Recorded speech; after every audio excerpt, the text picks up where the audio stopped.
I'm going to make you understand what it feels like for a cancer patient. I think I have some really good analogies so that you'll understand how it feels to have brain fog or chemo brain. So if you're a caregiver, healthcare worker, or someone in your life has cancer and they deal with this brain fog or chemo brain, I'm here with my, let's call him therapy dog, Frankie.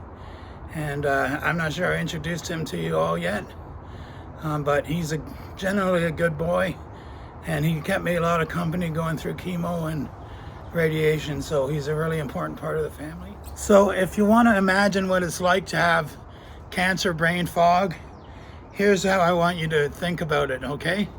Pretend you're back in college and you're going out on a big drunk. You're doing shooters all night till 3 in the morning. You stumble home, you stumble into bed, and that's great. And then your alarm goes off at 4:30 and you're still half drunk, and now you're hungover because you slept a bit. So you're not walking stable because the alcohol still has you a little drunk.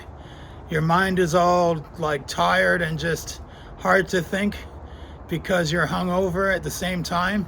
I mean, a lot of us have had nights and mornings like that. I'm not confessing to anything, but I'm just saying there's a reason I know this is a good comparison. So anyway, you got that going for you. Now just imagine that same feeling, but it's a few years later and you're a parent and you get up and you just get a coffee in your hand and you're feeling that way. And then one of your kids comes to you in grade 10 and says, "Hey Dad, my math homework's due today. I'm really stuck on these problems." So he's got like 5 math problems, and now you're a little bit drunk and you're just completely exhausted mentally and physically, and you're trying to figure a way through these math problems of stuff you haven't worked on in like 10 years since you were back in grade whatever your kid is in.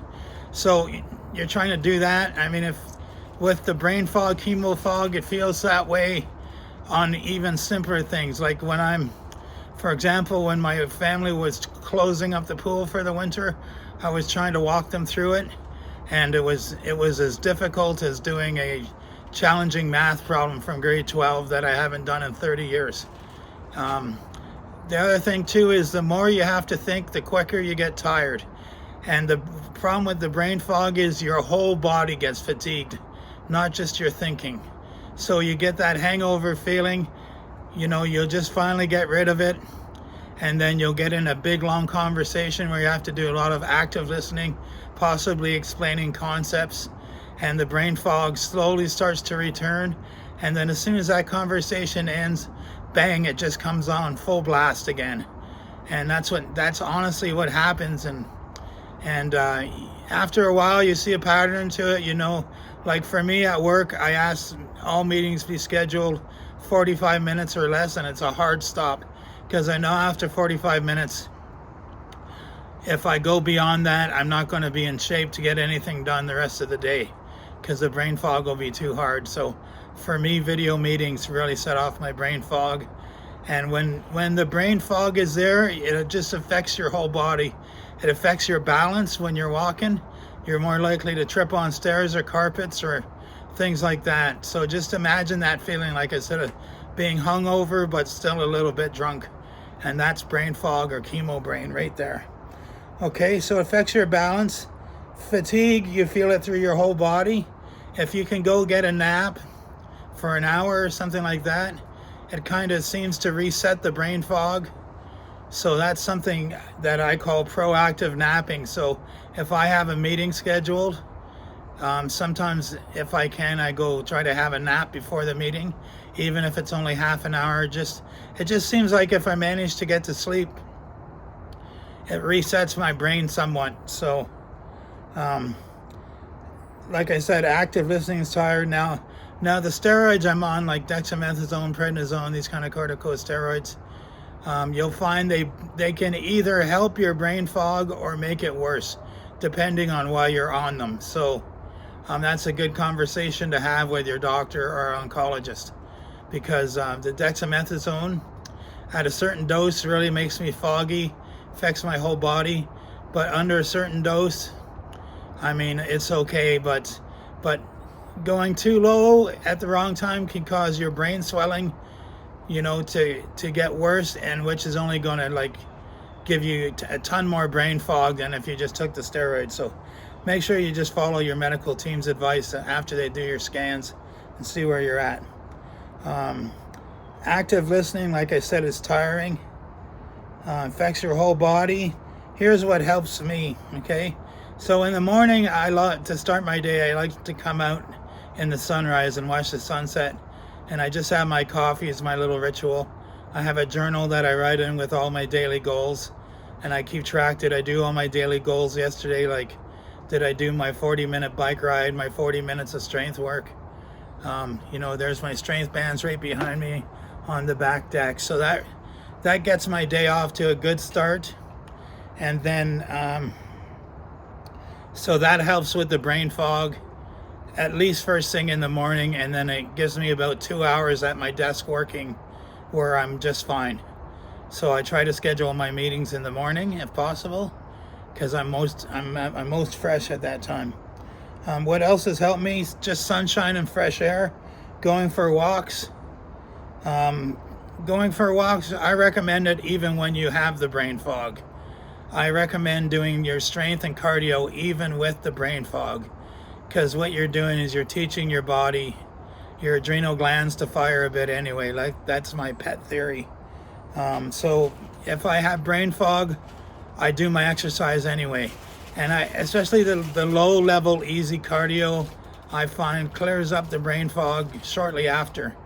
And I'll get a couple extra good hours during the day just by doing my, what they call an under desk bike, which is very low. I mean, my heart rate's only about 75 when I do it. I'll do it for like 30-40 minutes, but my resting heart rate is only like 40. So 75 heart rate for me to work out is definitely an increased heart rate. So car rides help. Like I said, coffee doesn't do a whole lot. I drink coffee more for pleasure. Daily cardio and strength, these things help. And making sure that if you're on the steroid, that you're working with your doctor to find the right dose, so you're not going too far one way and too far in the other. I recommend seeking the minimum effective dose. I think that's good policy no matter what medication you get put on. Minimum effective dose. So anyway, if you got this far, thanks for watching. I hope you understand now what we deal with. I mean, the brain fog will come on, you know, an hour at a time. Let's say some days you'll get like an hour and then a half hour of more clearness, and it'll just come and go and come and go. And sometimes it'll just stay all evening long or all afternoon long or all morning long. And during those times, like when my wife has something to discuss with me that's really important, my brain fog's really bad, I'll just say, listen, my brain fog's really bad at the moment. Give me 20 minutes to relax, and I'll just relax and listen to my music. That helps me. That just helps me just focus on my music and listen to it. And then when I'm relaxed and feeling more clear, then I'll say, okay, let's talk about that thing you wanted to discuss. Because when your brain fog is really bad, the worst thing you can do is just keep going. Like, be a little selfish. Just say, I need 10 minutes to recover. My brain is really fogged up right now. Because if you don't, you're going to end up getting like anxiety. Because, you know, dealing with complicated problems such as things like the house budget, or, you know, we've got the car repairs due and we need to figure out a way to set aside some money for that. I mean, I'm okay that way, but like these kind of pressures in daily life, don't be afraid to say, listen, honey, going forward, I'm going to ask you sometimes when you want to talk to me just to give me 10 or 15 minutes because I'm in a bad brain fog. And since she's done that, I mean, we've been able to communicate so much better. So it's really helped us. So I hope it helps you if you're a couple, if you're someone with cancer and your caregiver's your spouse. I hope that helps you too. You can have the same conversation with your teenagers as well. So one of the things with brain fog and dealing with it is energy management. You have to understand that when someone has brain fog and chemo brain is part of their life, it's all about available energy. The more available energy you have for thinking, the better off you're going to do. And you need to reset this energy gas tank, let's call it, okay? So what I tend to do is Monday comes, I go to my job at my desk, and I do a nice long day because I'm all refreshed from the weekend. And then Tuesday comes, and now I can only do a 6-hour day. And Wednesday comes, and now I can only do a 4-hour day. And Thursday comes, and by the end of the week, I'm just wrecked.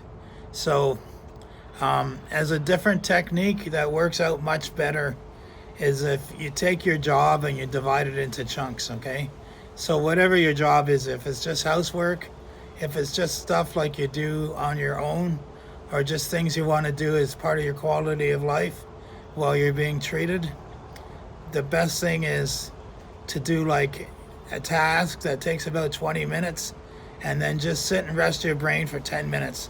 I like to listen to music to rest my brain, and I have a meditation app, Headspace. I'll sometimes grab a 5-minute meditation on that, and I'll just do that.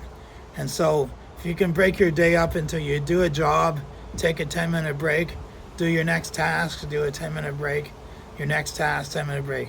Now that doesn't work so well at my job because my tasks usually take 2 hours typically to go through a task. So what I have to force myself to do is do 2 hours and then take a 30-minute break. And I mean, my PSWs, my wife will vouch for the fact that that's very hard for me to be consistent about. I always slip and don't do it, and then I pay for it later. So empirically, there's studies on this. The task break or period of time breaks throughout the day, you'll get a lot further than if you just do what I was doing with the big push Monday, and then Tuesday you're worn out from Monday. Even what'll happen is you'll do a big push Monday and you'll feel okay all day, and then you'll finish your Monday and then you'll just crash. And now that crash is going to carry through into Tuesday morning, some of it after you sleep, and it's just going to build on that throughout the week. So you're far better off getting ahead of it with little breaks as you do your tasks during the day. And so that's, to me, that's a far superior way to do it. When I remember to do that, I get so much more quality of life. So keep that in mind. So I'd like to thank you all for tuning in and watching this video. And if you have tips for dealing with your brain fog or chemo brain, please drop them in the comments for others to read. Okay, thanks very much. It's your friend Big Northern Bear out.